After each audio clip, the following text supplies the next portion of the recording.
जो नजदीक पहुंच गए थे, सत्ता प्राप्त होने वाली थी, पर भगवान कैसे हैं कि उन्हें पद मिल रहा है, प्रतिष्ठा मिल रही है, सम्मान मिल रहा है, तो उसके प्रति उनका राग नहीं है, और सब कुछ छीना जा रहा है तो इसका कोई दुख नहीं है।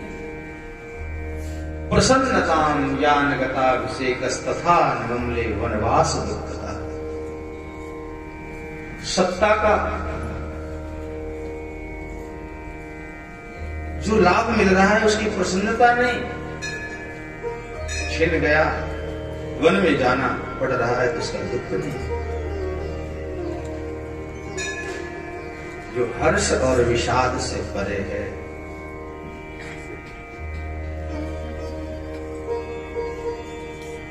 भगवान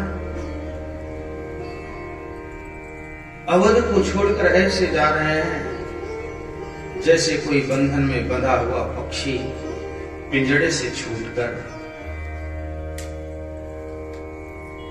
स्वतंत्रता हर किसी को प्रिय है, परतंत्रता सबको बांधने वाली है।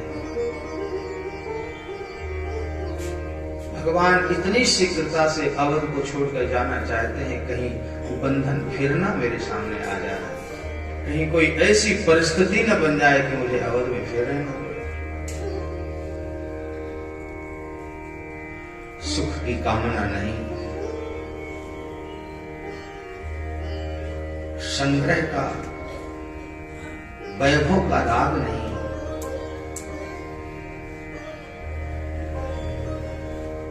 वास्तव में संग्रह में सुख नहीं है, त्याग में सुख है। भोग के साधन प्रिय लगते हैं, लेकिन ये भोग, ये सुख के साधन सही अर्थों में बांधने वाले हैं। हम बंधने के लिए नहीं आए हैं, हम मुक्त होने के लिए आए हैं। निकलने को भगवान ने जिम्मेदारी दे दी है, सबसे आग्रह किया है कि वन तो मुझे मिला है, आप सब लोग क्यों कष्ट सहोगे, आप सब लोग यही रहो। मैं आप लोगों से आग्रह करता हूं, निवेदन करता हूं, विनम्रता पूर्वक मैं आपसे कहता हूं, आप सब अवध में रहो। सब रोते बिलखते अयोध्यावासी भगवान से कहने लगे, आप आग्रह कर रहे हो, आप हमें रोकना चाहते हो, हमने भी तो आपको रोका है। अगर कैकेयी आपको सिंहासन देने में, युवराज पद देने में बाधक बनी है, तो आप मत युवराज बनो, आप मत महलों में रहो, आप गुरुकुल में रह जाओ, पर अवध को छोड़कर मत जाओ। हमारी आंखों से, हमारी दृष्टि से आप ओझल होगे तो हम कैसे जिए।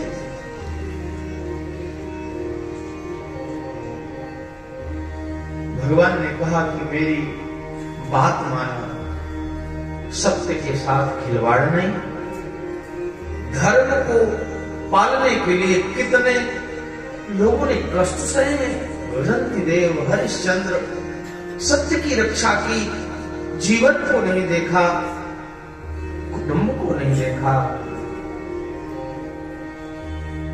जिसने धर्म को नहीं देखा, जिसने सत्य को नहीं समझा, उसका क्या जीवन है।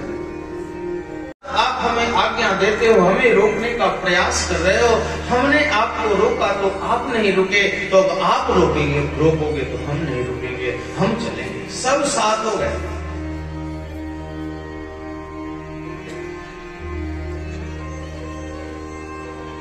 क्या करेंगे अयोध्या में?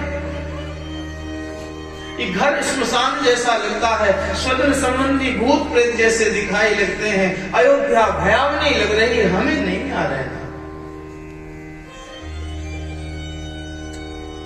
सारे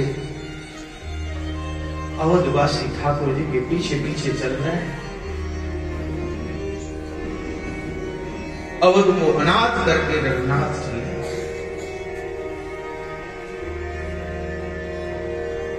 बिलखते हुए महाराज दशरथ नेत्र खोलते हैं, देखा कि मेरे पास कोई नहीं। आवाज लगाया, सुमन। वो कहां जाते? स्वामी के पास हाथ जोड़कर खड़े हो गए। आगे सुमन,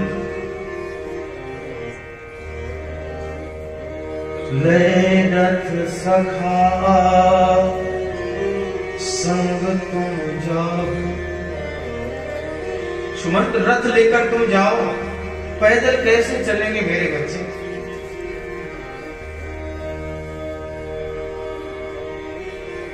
बन दिखाए सुर सरनवाई। जाओ, वन में 2-4 दिन घुमाकर गंगा स्नान कराकर उन्हें वापस ले आए।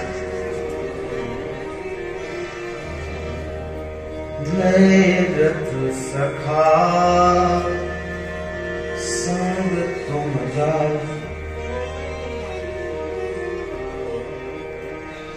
अगर तुम गए और वो वापस आ गए तो मैं जीवित रह पाऊंगा, अन्यथा ये मेरे प्राण कैसे टिकेंगे? जहां रघुनाथ रहेंगे, जैसे ये रहेंगे वैसे हम रहेंगे। हम रहेंगे तो इनको संभालते रहेंगे। हमारे बिना प्रभु को अकेले वन में कष्ट होगा। अपने सुख की आशा छोड़कर प्रभु को सुखी करने का भाव लेकर कि हमारे रघुनाथ दुख न पाए, सब अवधवासी चल पड़े। भगवान ने सोचा कि कितना कष्ट पाएंगे ये लोग। दिन भर चलते हुए तमसा नदी के तट पर पहुंचे हैं। तमसा नदी के तट पर विश्राम किया।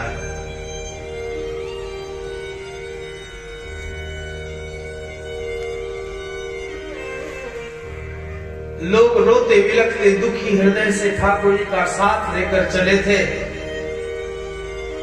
श्रम के कारण थके हुए थे, सब सो गए। लोग शोक बस नींद का सहारा, और कुछ देव माया ने भी, देवताओं ने सोचा कि ये सब जाएंगे तो इनके सामने भगवान अपना काम कैसे करेंगे। ये सब भीड़ भाड़, जिस कारण को लेकर के हमने भगवान को वन में भेजने का यत्न किया, अब ये सब जाएंगे तो फिर ये देव कार्य कैसे संपन्न कर पाएंगे। इसलिए माया से मोहित भी हैं, सो गए। और जब सब गहरी नींद में सो गए तो भगवान ने कहा, सुमंत जी,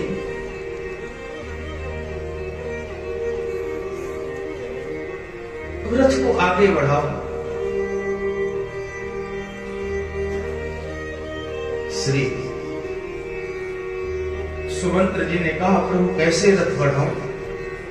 चारों तरफ घेरे हुए पड़े हैं सब, किसको कुचल दूं? भगवान ने कहा, किसी को कुचलना नहीं, किसी को चोट न आए, रथ चल पड़े और किसी को पता न चले। और रथ चले, रथ का चिन्ह भी किसी को समझ न आए। आप कुशल हो, आप गुणी हो, आप जानते हो कि खोज को छिपा करके कैसे चलना चाहिए। खोज हमारे रथ हाँ कहता। आप इस प्रकार से रथ चलाओगे तो बात बनेगी नहीं, तो फिर कैसे निर्वाह होगा?